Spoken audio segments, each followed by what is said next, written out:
I'm going to tell you why you shouldn't buy the hype over the Washington Commanders drafting J.J. McCarthy with the number 2 overall pick in the 2024 NFL draft. I'm also going to tell you why you shouldn't buy the hype surrounding another quarterback rising up draft boards. That and more on this mailbag episode of Locked On Commanders. Your daily podcast on the Washington Commanders. Part of the Locked On Podcast Network. Your team every day.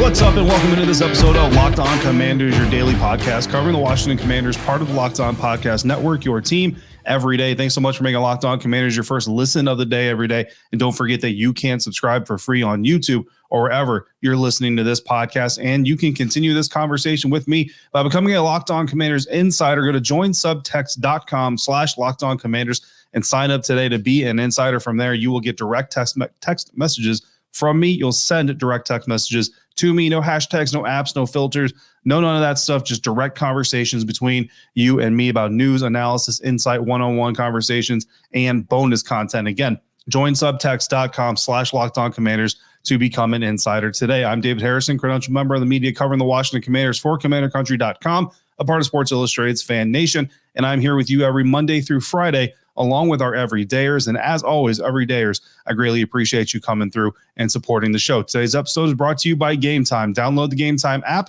create your account, use the code LOCKEDONNFL for $20 off your first purchase. On today's episode, we are going to talk about the urgency to fix the offensive tackle position. We're going to look at day 2 projections, and we're going to start off this conversation by talking about quarterbacks, because this is a mailbag episode, and we're going to open it up with a voice question from Insider Fran. Hey, David, this is Fran, Insider. Audio message for you for the mailbox. Kind of weird question, but what do you think the odds are, assuming the Commanders stick with number 2, that they're going to pick J.J. McCarthy as their quarterback? My concern is that they do something stupid like that and will forever look back like coulda, woulda, shoulda with Jaden. I'm praying that they stick with Jaden and no one else. Thanks. All right, so that was a great question from Insider Fran, and obviously, Fran, not a big fan of drafting J.J. McCarthy, number 2 overall. Of course, this conversation has started to gain a little bit of steam. Of course, the Washington Commanders sending a contingency to see Caleb Williams at his pro day at USC, J.J. McCarthy at Michigan, Jaden Daniels at LSU, and Drake May at North Carolina. Obviously, kind of helps spark some more smoke and some more of the flames going on around those quarterback prospects specifically. But I don't think that J.J. McCarthy at number 2 is really what's going on here. I think that at the end of the day, you still have maybe your top 2 or 3 quarterbacks, depending on if you still have Drake May in that top 3. I do believe that talent evaluators probably still have them there. I think Caleb Williams, Jaden Daniels, and Drake May are still probably the top 3 guys, according to most NFL scouts and most NFL decision makers. And I think J.J. McCarthy is that number 4th guy. I think he's a close 4. I don't think it's a wide chasm between the two, but I really think the Washington Commanders essentially adding J.J. McCarthy to their round robin list of pro day visits in the manner that they did. I mean, they attended a lot of pro days as an organization, but having general manager Adam Peters, coach Dan Quinn, and other important decision makers on hand, I think they added J.J. McCarthy because, again, they want to leave the door open for a potential trade back. If some team comes through with just one heck of a package that you just can't say no to, like what if the Minnesota Vikings come through with 11, 23, and like 3 future first-round picks and 3 future third-round picks? Like, you know what I mean? If somebody comes through and just says, look, we will throw the bank at you to go get a quarterback at number 2, you get on the phone with them, you put them on hold, you call up the New England Patriots or the Arizona Cardinals at 3 and 4, say, hey, look, we're about to get a whole lot of draft capital. What can we work out with you to move back up from 11 and let us go get that 3rd or 4th quarterback? I think that's really where the Washington Commanders are at. So J.J. McCarthy, not necessarily a number 2 option. I think number 2 is much more Jaden Daniels or Drake May. And then JJ is kind of a number 4. So if you can get Arizona to jump up, which I don't think you're going to. So I think really what you're looking at is Washington potentially trading back with somebody who, again, just comes really strong with the deal, gives them enough capital to not only net a profit, but also trade back up, maintain some of their initial profit to go get a 4th quarterback. That's really the sense that I get with J.J. McCarthy. So that's just my own personal opinion. Look, at the same time, when Baker Mayfield came out, nobody saw him going number 1 overall. So never say never type of thing, but I think that the J.J. McCarthy hype around the number 2 pick is a little bit overblown. I think more likely than not, JJ is an option for Washington if they look at a trade back type of scenario. And who knows, maybe the New England Patriots are truly in love with a specific quarterback. And you know what I mean? Maybe Washington, maybe they have Jaden 2 and they have JJ 3. New England just loves Jaden. So let's give New England that second pick. Let's get a little bit of capital ourselves. We'll take JJ 3. I don't know. Who knows? You know what I mean? We all have these quarterbacks in different orders based on your preference and all that stuff. Now, the second part of it is, would this turn into a situation if the Washington Commanders did take JJ, whether it's at number 2 or whether it's even later, you watch Jaden Daniels go either number 2 because you move back, or you take JJ number 2, watch Jaden go to New England or Minnesota or Vegas or one of these other places and watch him ball out and end up having buyer's remorse. Look, I think that the conversation of watching who you passed up go somewhere else and comparing that performance to your performance, I think is incredibly unfair and really honestly very short-sighted, because at the end of the day, what Jaden Daniels does in Washington is not necessarily what he would have done in New England, vice versa. JJ McCarthy, same thing. Caleb Williams, same thing. You know, we all have our favorite draft prospects and all that stuff, and we all would love to see our favorite guys, our top targets, go to the team that we cover or the team that we cheer for. And when they don't, you do. I think it's kind of natural. You keep an eye on them and kind of see how they do. But again, if they ball out somewhere else, does not necessarily mean that they're going to ball out with your team or with your favorite team just because, you know, they come through. I always go back to Patrick Mahomes, and I think that's a good example of another reason why the Commanders are doing as much homework on quarterbacks as they are. Is the 49ers, you know, the story goes, the 49ers didn't really do a lot of work on Patrick Mahomes because they never really figured he would be there for them to draft in the first place. So when he was available and he was sliding down the board, so to speak, they really didn't have a plan of attack to go out there and go get a guy like that. So I think they're really kind of figuring out what they want to do. But you have to remember that same draft, Patrick Mahomes went to the Chiefs. The Chicago Bears took Mitch Trubisky. If the Chicago Bears take Patrick Mahomes, do we really think that the Chicago Bears are 3-time Super Bowl champions and Patrick Mahomes is a multi-time MVP? I don't think so. I don't think that's how that works. So again, just because Pat Mahomes is winning these 3 Super Bowls, it's not like there's like this fate laid out and, you know, there's a football god somewhere or God just loves football and says, hey, if you draft Patrick Mahomes, you're getting 3 Super Bowls in the next, 5-6 years. I don't think that's really how it works. So I don't really like the looking back and comparing. And I think that when you look at guys who have similar skill sets, which I think JJ McCarthy and Jaden Daniels, raw athleticism, like they're more closer together than like say Drake May and Jaden Daniels, although I still don't think JJ is in the same caliber of athleticism as Jaden is, at this point in time. But I think that when you look at those two side by side, you can kind of see them being a little bit closer in style than you do a guy like Drake May. I think it's easy to kind of look at that and say, well, this is what could have been. And, at the end of the day, if JJ is successful or Jaden is successful and the guy that Washington takes is not successful, you look at the reasons that guy was successful, the reasons this guy wasn't successful, and perhaps there's some transfer there. But more often than not, they're completely different situations, and they're opportunities that that neither guy necessarily would carbon copy into the other one. So good question from Fran. James came through, asked another quarterback question, asked how much the stock should be put into Michael Penix Jr., the Washington quarterback's rising draft stock, and is there a Commanders connection here? So I can tell you right now, the Washington Commanders only sent an area scout to the Washington Huskies pro day when Michael Penix Jr. worked out, and obviously the other Huskies players worked out. I wouldn't necessarily take that to say they're just completely out on Michael Penix Jr. because he's also reportedly going to have a top 30 visit with Washington before the draft. So obviously the team is still doing their homework, perhaps a scheduling issue, perhaps they just didn't need to see as much on the field. They want to just kind of get to know him as a young man a little bit more. His stock is rising right now in the media, and I think it's important to say it's in the media. So take that with a little bit of a grain of salt, but more so that stock is rising to solidify him as a first-round pick, not a top 10 guy, a top 5 guy. It's more so just saying that Michael Penix Jr. is going to be a first-round guy. And I don't think there's a lot of risk in doing that because we see time and time again when there's a good crop of quarterbacks coming in. You go back to Lamar Jackson, the Baltimore Ravens, trading back into the back end of the first round, or maybe they had the first. I can't remember if they traded back in. Either way, spending a late first-round pick to get that fifth-year option on a quarterback, that's very valuable. A lot of teams are going to covet that. So it would not surprise me at all to see the San Francisco 49ers, the Kansas City Chiefs, or anybody like 27 and later trade out of the first round, let a team jump up and get that fifth-year option, especially if you look at a team like, say, the New York Giants. The New York Giants are on the outside looking in of the first-round quarterback scenario. Maybe they send that early second-round pick to a team there at the back end of the first round. So if you're looking at it from your standpoint, we move out of the first round, we get an early second round pick, we get a little bit of extra capital, they get the 5th-year option on a guy like Michael Penix Jr. So could certainly see that. Look, Michael Penix Jr., like his intelligence, his love of football, well known, well documented. You love all that stuff, has a lot of physical tools, has a lot of traits.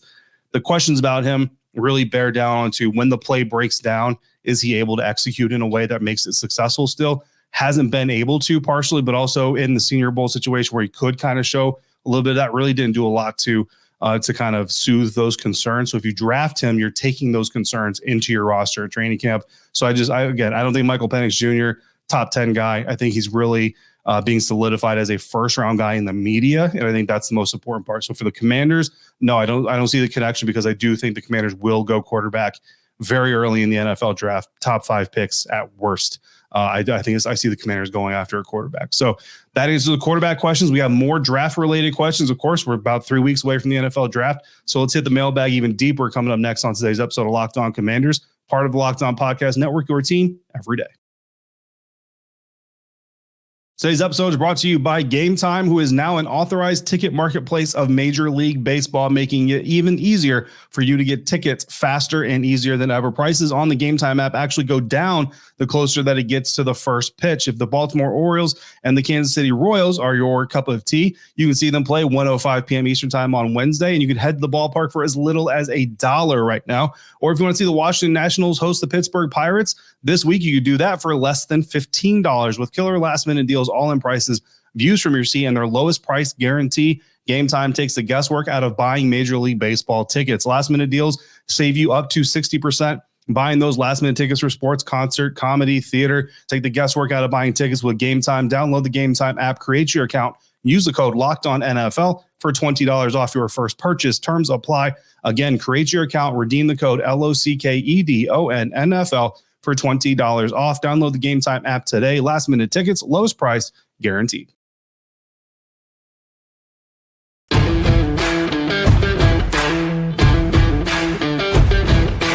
Continuing now with today's episode of Locked On Commanders. Thanks again for making Locked On Commanders your first listen or your first view today and every day. Everydayers, make sure you come back tomorrow. We're going to have some footage on Wednesday. We are going to be speaking to several veteran players from the Washington Commanders roster via Zoom, as they have reported for volunteer off-season program workout stuff. So a lot of good stuff coming from those guys, some names and faces you're going to want to hear from as well. So make sure you come back for that tomorrow. Also come back Friday. We're going to have another mailbag episode, probably a little bit more of those press conference videos, because we're expecting to have about 4 or 5 guys. We're going to have a lot of footage, not going to be able to fit it all into one episode. So make sure you come back for that all throughout the week. In the meantime, if you're watching Fox Sports or ESPN, do you find yourself having to turn the television down when all the shouting begins? Well, make the switch to Locked On Sports Today, a free 24/7 sports streaming channel programmed for you every day to bring you the biggest stories without all the screaming. Locked On Sports Today brings you can't-miss analysis, opinions, and news, streaming 24/7 on YouTube or the free Amazon Fire TV channels app, part of the Locked On Podcast Network, your team every day. Continuing this mailbag episode of Locked On Commanders, we now turn to Corey, who asks, will the Commanders pick up 2 offensive tackles in the NFL draft? And great timing on this question, Corey, because we just had an offensive line breakdown of the new free agents that the team's brought in. We talked about Cornelius Lucas, who the team brought back.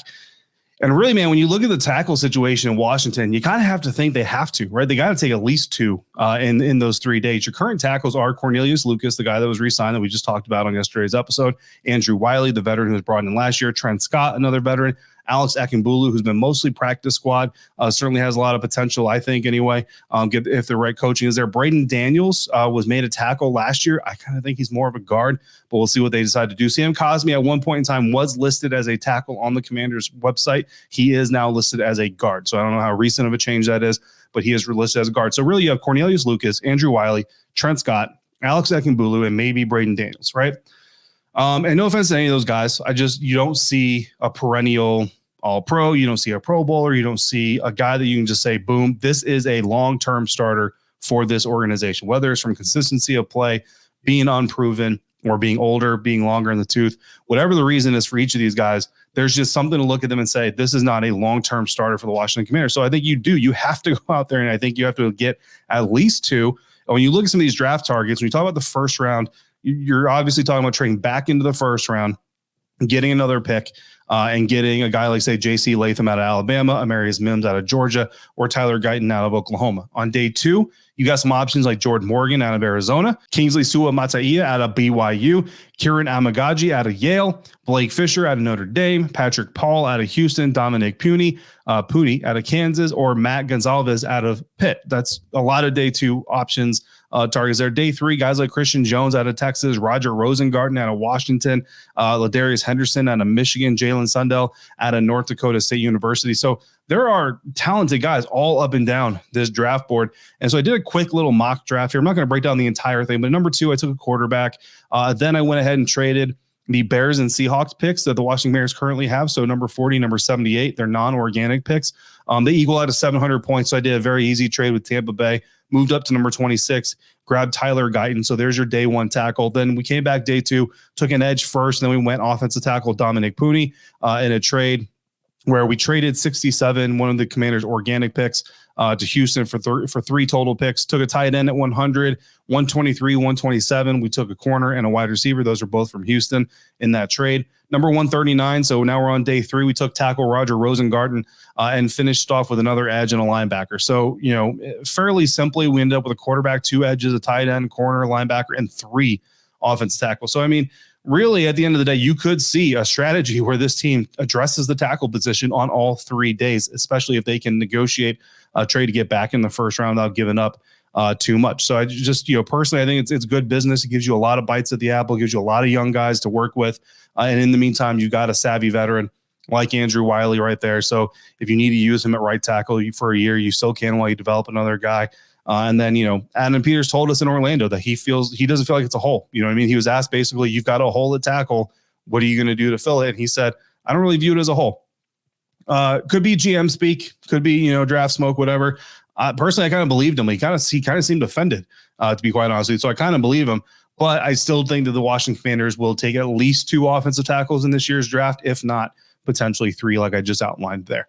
Michael came through based on the move so far. What position groups do you think will be addressed in the first 2 rounds of the draft? So the first 2 rounds, you've got 3 picks.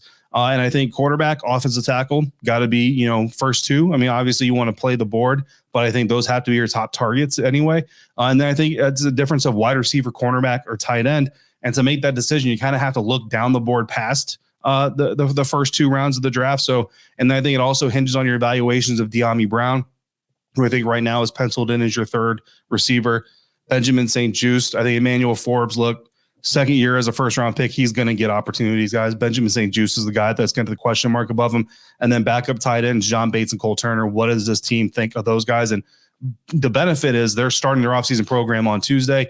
They're going to get ideas of who these guys are, whether they fit in their systems, how they're going to fit in their systems before the NFL draft comes. So they'll have a little bit of information to work with. In the top 40, or at pick number 40, so again, if number 2 and number 36 are quarterback and tackle, pick 40 is kind of really where the rubber meets the road, and that's your day 2 or second round pick, 3rd of the first 2 rounds.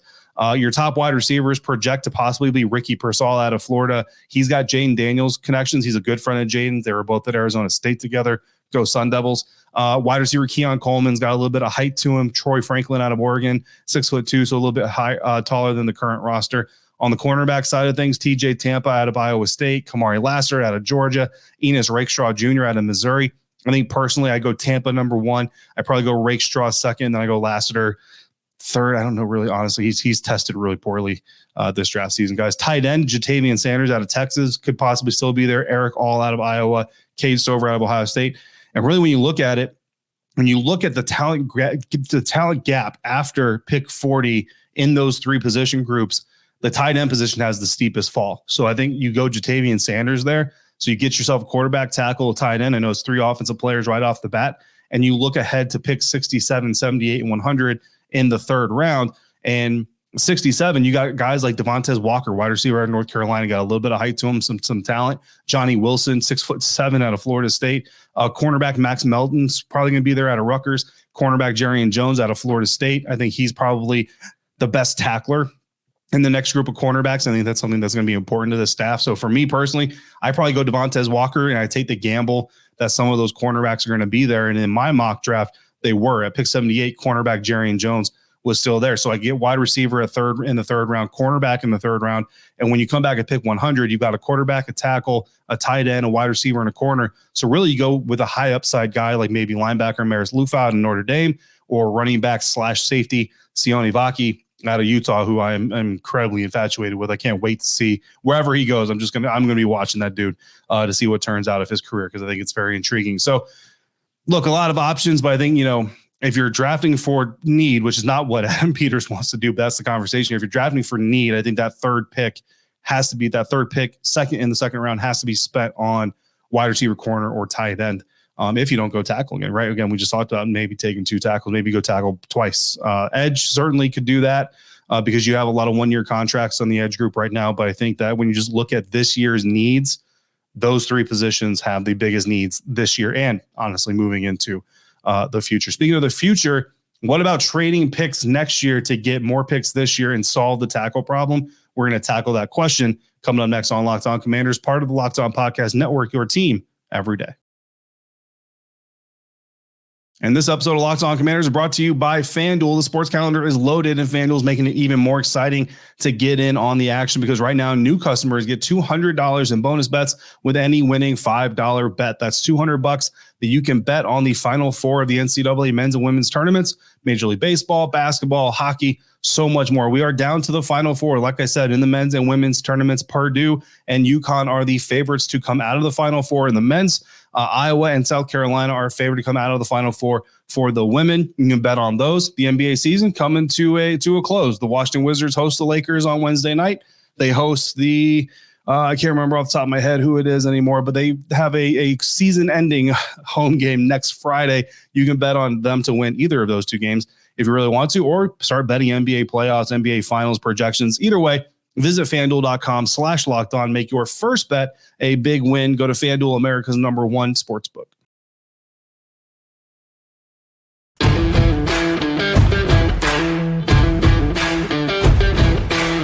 Wrapping up today's episode of Locked On Commanders mailbag episode here. We're going to turn to YouTube now, and we're getting a question from Tiger, who really asked a lot of different things. So I'm going to kind of break this down section by section. First asked, does Washington need a plow in the offensive line? I think every NFL team needs a plow on the NFL line. You need a road grader. You need a, whatever you want to call it, a line buster.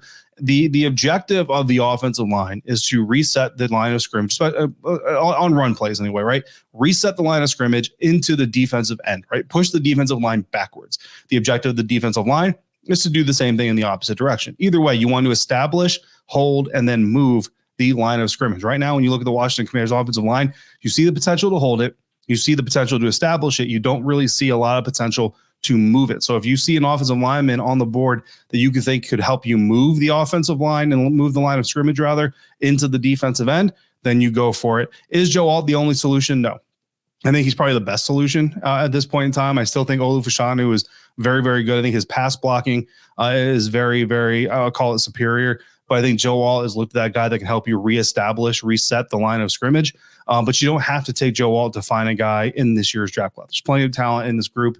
There's plenty of opportunities. And again, anybody who's coached the right way, put in the right position, could certainly do that. Now, what is the value of trading down no further than, say, number 5 and drafting Michael Penix or Bo Nix? And this kind of goes into the very first question. Again, to me, I believe that any hype around Bo Nix and Michael Penix Jr. surround them being first-round picks, not being top 10 or top 5 picks. So for me, if you're the Washington Commanders and you trade out of number 2 and end up drafting someone like Michael Penix Jr. or Bo Nix, I think you're taking a very big gamble, because you're going to need that young man to develop much quicker than, say, a guy like Jane Daniels, Drake May, Caleb Williams, even J.J. McCarthy, who are already physically kind of ahead of the game. And then again, with Michael Penix, there's a lot of questions mentally about what happens when the play breaks down. You look at this offensive line, you just look at the history of this division, and you can pretty much expect that your rookie quarterback this year going to be running for his life a little bit. You need a guy who can make smart decisions while he's doing that. Michael Penix Jr., a lot of questions surrounding that part of his game.